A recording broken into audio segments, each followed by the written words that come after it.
हाँ लिखिए question, draw the inequality for the region, draw the inequality x plus y is greater than और equal to 4। इसके लिए inequality draw कीजिए, table बनाइए और देखिए बाहर की तरफ जाएगी तो इस तरीके से कुछ इनइक्वालिटी रीज़न आएगा। सॉल्व कीजिए, क्या है reason, x plus y is greater than और इक्वल टू 4। ड्रॉ कीजिए इसको। चलिए अगला क्वेश्चन लिखिए, out of 2 boys and 3 girls, 2 boy हैं और 3 गर्ल्स हैं, उसमें से हमें कोई 2 स्टूडेंट सेलेक्ट करने हैं। Form the sample space, 2 student select करने हैं तो सैम्पल स्पेस बनाओ। कैसे बनाओगे बताओ भाई। 2 स्टूडेंट सेलेक्ट करने हैं कोई भी, तो सैम्पल स्पेस बना करके दिखाइए।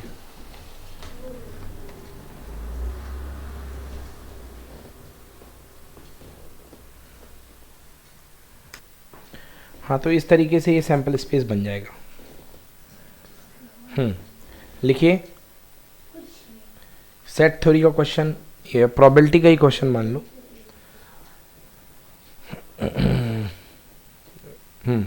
फॉर्म द इवेंट बनानी है आपको। एक सैम्पल स्पेस है जिसमें आपने 2 सिक्के फेंके हैं, तो ए इवेंट है दोनों हेड का आना, बी इवेंट है एक हेड का आना, और सी इवेंट है कम से कम एक टेल का आना।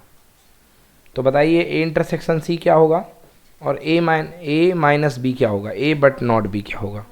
ये दोनों इवेंट बनाइए, पूरा एक क्वेश्चन कीजिए। 2 सिक्के फेंकिए, 2 सिक्के फेंकने के बाद इवेंट बनाओ, दोनों हेड का आना, एक हेड का आना या कम से कम एक टेल का आना। अगला क्वेश्चन बच्चों थोड़ा डिफिकल्ट है, इस टाइप का एग्जाम में नहीं आएगा क्वेश्चन। लिखिए, the observation of 5 data A B C D E are 5, sorry mean, the mean of 5 data A B C D E are 5।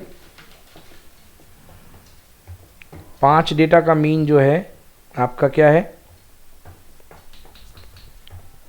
m है। 5 डेटा का मीन m है। आपको बताना है कि अगर हर डेटा में k बढ़ा दिया जाए, हर डेटा में k अगर इंक्रीज कर दिया जाए तो नया वेरिएंस क्या होगा।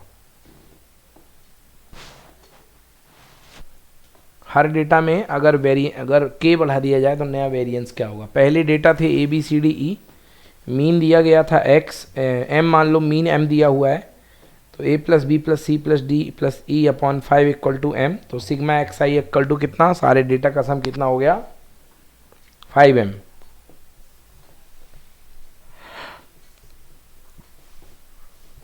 सब डेटा में आपने k बढ़ा दिया। अब तो नया मीन कितना आएगा, a प्लस के बी प्लस के अपॉन 5। तो जो नया मीन आ गया वो कितना आ गया, 5m plus 5k upon 5 that is equal to m plus k. अब नया वाला स्टैंडर्ड डिवीजन क्या होगा, नए वाले डेटा अपॉन n, नए वाले डेटा का whole square upon n minus नया वाला मीन का होल स्क्वायर, नए वाले मीन का होल स्क्वायर।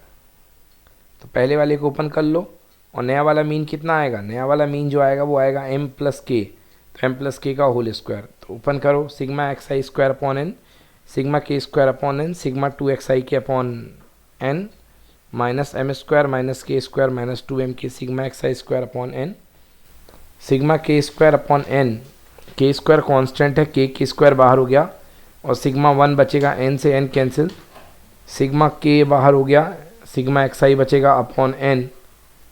ओके,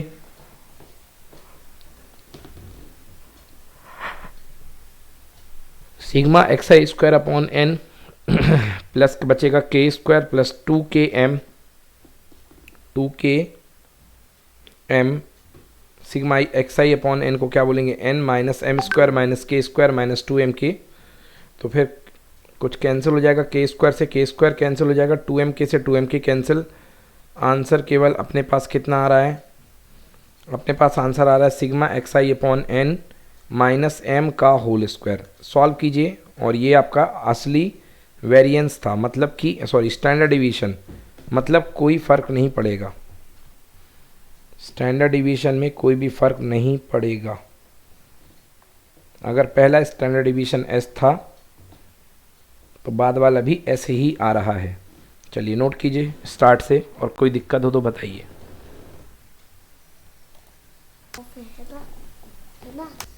चलिए लिखे अगर question, prove that the point A B C, A के कोऑर्डिनेट 1 - 1 3, बी के कोऑर्डिनेट 2 - 4 5 एंड सी के कोऑर्डिनेट 5 - 3 11 आर कोलिनियर। प्रूफ कीजिए कि ये तीनों पॉइंट कोलिनियर हैं।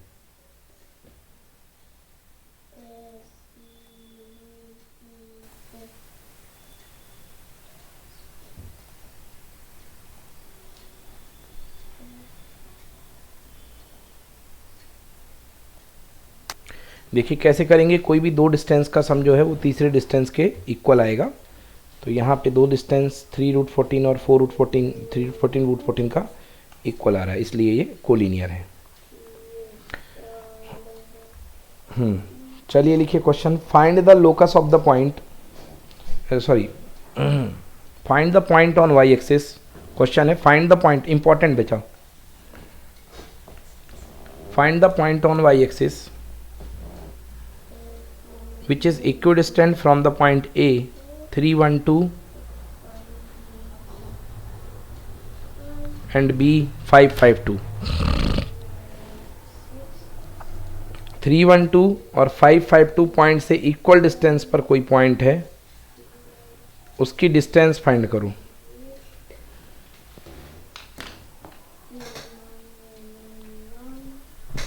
थ्री वन टू और 552 से इक्वल डिस्टेंस पर कोई पॉइंट है तो उसकी डिस्टेंस फाइंड कीजिए। वाई एक्सिस पर कोई पॉइंट है, a point lies on y axis, तो वाई एक्सिस पे बैठा हुआ जो पॉइंट होता है वो क्या मान लोगे, 0 1 0, सॉरी 0 y 0। अब लगा दो distance formula.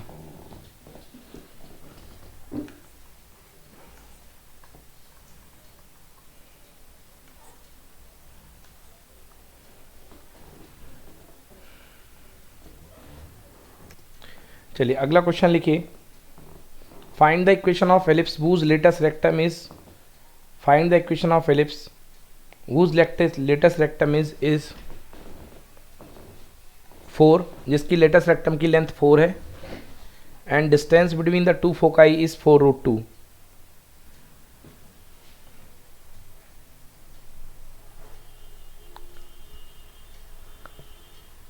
Okay, equation of ellipse find करना है जिसकी लेटेस्ट रेक्टम 4 है and distance between the two foci is 4√2। चलिए सॉल्व कीजिए।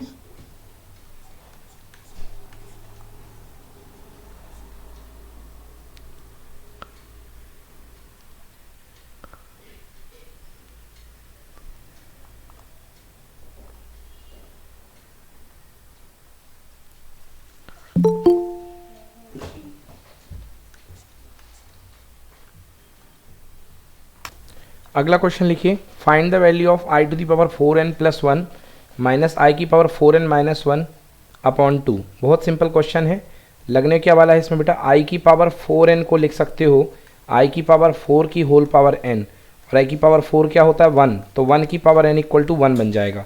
बस सॉल्व कर लीजिए, बहुत इजी क्वेश्चन, सॉल्व कीजिए जल्दी से बेटा। i⁴ वैल्यू निकालनी है इसकी, i⁴n+1 माइनस i⁴n−1 अपॉन 2।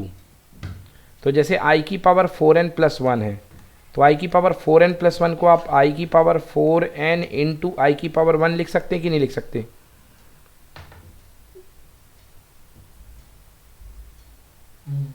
अरे बेस सेम तो पावर ऐड हो जाएगा, लिख सकते हैं ना।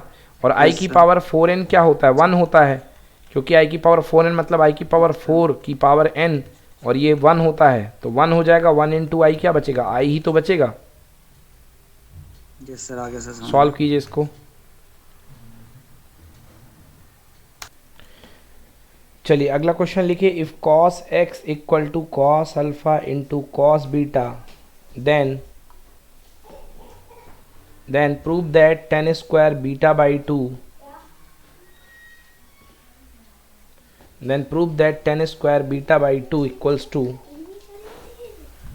10 square beta by two equals to 10x plus alpha by two into 10x minus alpha by two, ये प्रूफ करना है। 10 square beta by two equal to 10x plus alpha by two into 10x minus alpha by two, ये आपको proof करना है। लिख लिया question कि नहीं लिखा जाए? 1 minute sir. Then prove that 10 beta by 2 equals to 10 of x plus alpha by 2 into 10 of x minus alpha by 2, ये आपको प्रूफ करना है।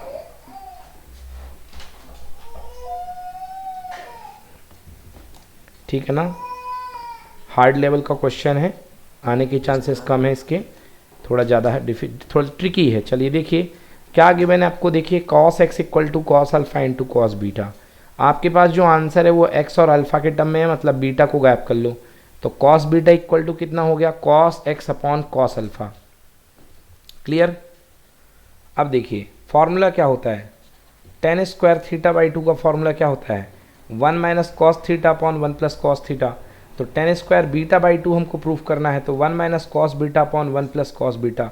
कॉस बीटा की वैल्यू पुट कर दीजिए यहाँ से, क्या आ जाएगा? 1 minus cos x upon cos alpha, 1 plus cos x upon cos alpha. अब दोनों वैल्यू को रख करके एलसीएम ले लीजिए, तो cos x cos alpha minus cos x cos alpha plus cos x, cos c minus cos D का formula -2 sine C plus D by two sine of C minus D by two. Okay, और दूसरा cos सी plus cos D का formula 2 cos C plus D by two cos of C minus D by two. ठीक है ना? तो लगा दीजिए formula cos c minus cos D का। Okay, 2 sine C plus D by two sine of D minus C by two, ये लगा दिया ऊपर, और नीचे 2 sine C plus D by two cos 2 cos C plus D by two cos of C minus D by two. चलिए तो ये क्या बन जाएगा? 10x plus alpha by two and 10x minus alpha by two. Note करिए।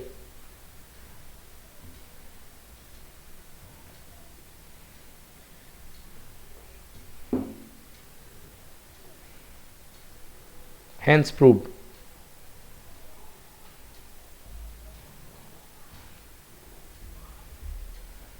Yes sir.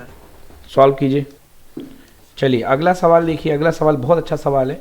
आपको बोला गया है prove that cos 20 into cos 40 into cos 80 equals to, answer show करिए 1/8। ये upon cos 20 into cos 40 into cos 80 equals to 1/8। Hence prove करिए 1/8 की equal है। तो प्रूफ करना है cos 20 into cos 40 into cos 80 equal to 1/8। कैसे करेंगे? 2 का मल्टीप्लाई 2 का डिवाइड, साइन 20 का मल्टीप्लाई साइन का डिवाइड, एक पेयर बन जाएगा।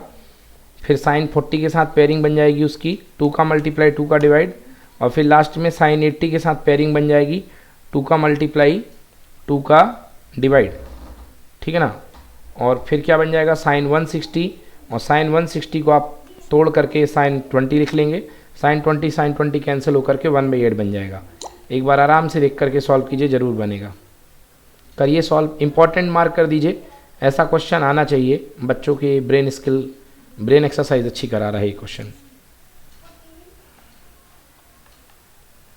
करिए सॉल्व।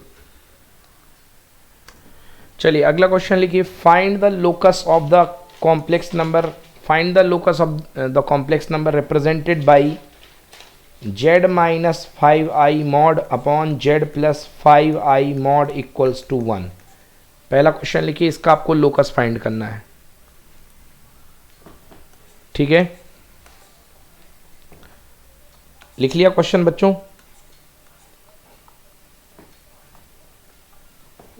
क्वेश्चन लिख के यस बोलो। चलो अगला क्वेश्चन लिखो जय 31।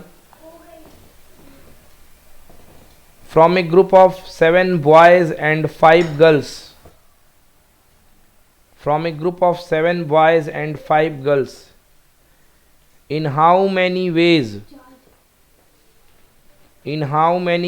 4 boys and 2 girls can be selected? 7 लड़कों और 5 लड़कियों के ग्रुप से कितने तरीकों से 4 लड़के और 2 लड़कियां सेलेक्ट किए जा सकते हैं? ये रहा क्वेश्चन। ठीक है, लिखने के बाद यस बोलो।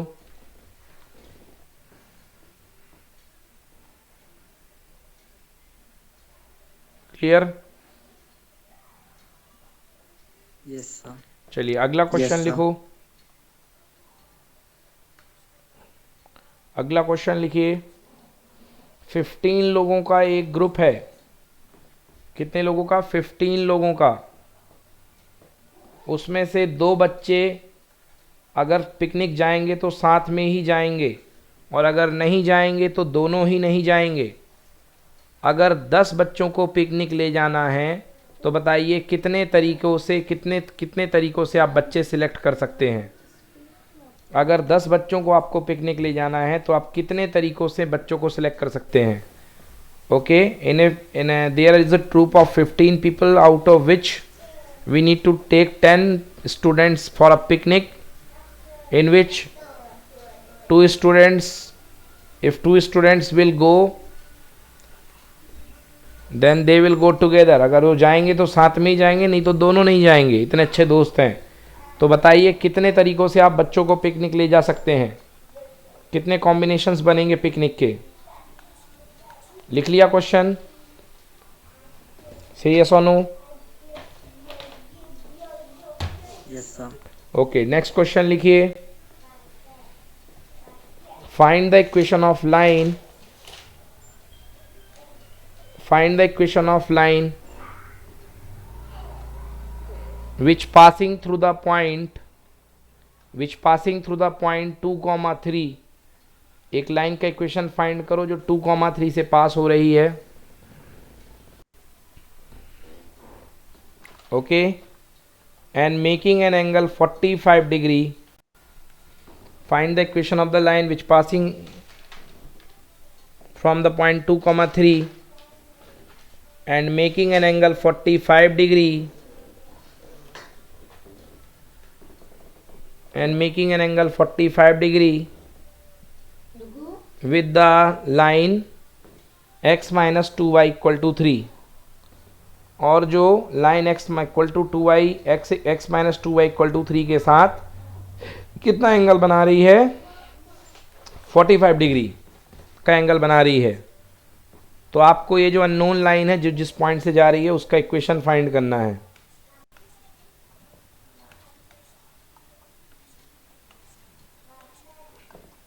लिखा क्वेश्चन कि नहीं लिखा? यस सर, लिख लिया सर। ओके, अगला क्वेश्चन लिखो। Find the equation of the circle, find the equation of the circle which passes through the point 2, -2 and 3, 4। Find the equation of the circle which passes through the point 2, -2 and 3, 4, which passes through the point 2, -2 and 3, 4 and whose center lies on the line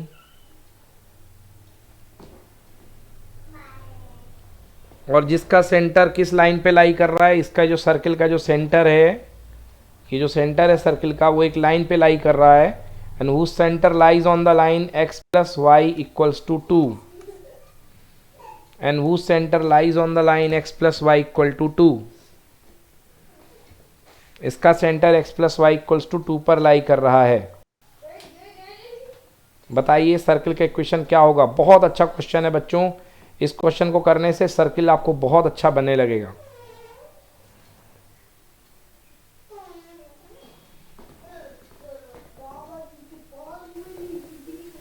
अगला question लिखो। अगला question लिखो।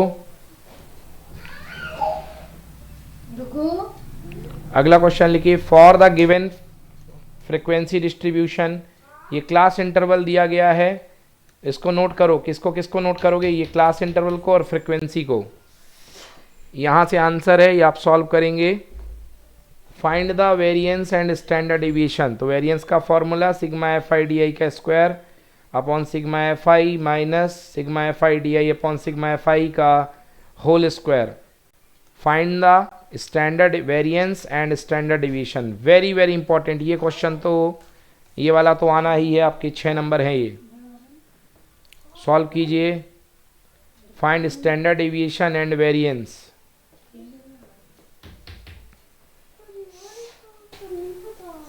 समझ में आया बच्चों? Find variance and standard deviation. Clear? लिख लिया नहीं लिखे?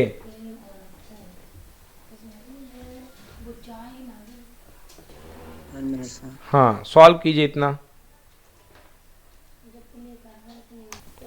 हाँ, लिखिए question.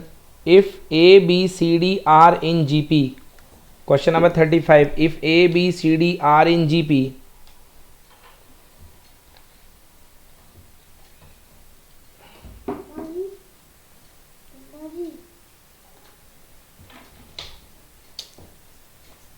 then prove that a to the power n, b to the power n,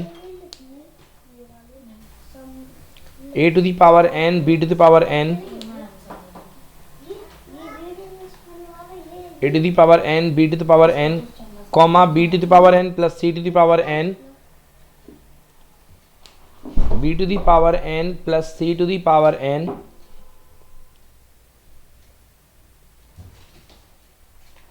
and c की पावर n प्लस d की power n are in GP.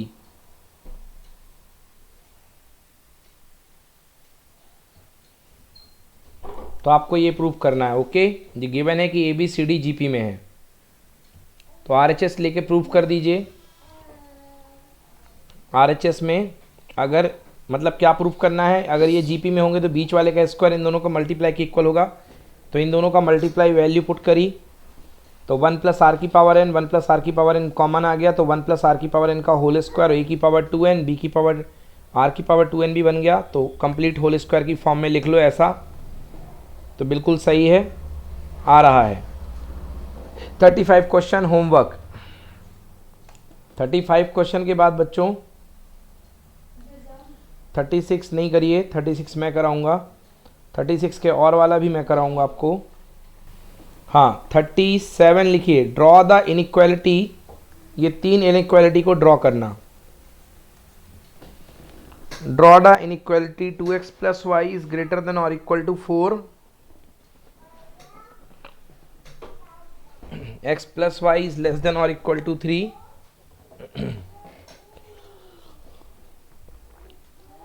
and 2x minus 3y is less than or equal to 6.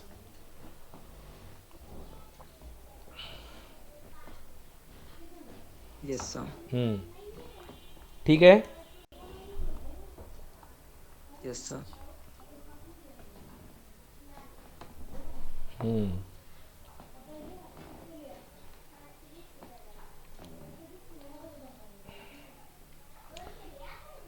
Yes, तो ये inequality draw कीजिएगा। अगला question लिखिए, अगला question लिखिए, if pth term of an AP is 1/q, good question, important question. If pth term of an AP is 1/q and qth term is 1/p, अगर pth term 1/q है और qth term 1/p है,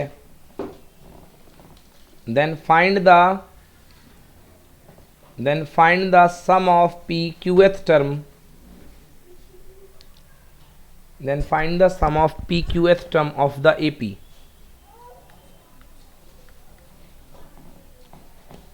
Then find the sum of pqth term of the AP. तो AP के pqth term का sum find करो, IMP question. Clear?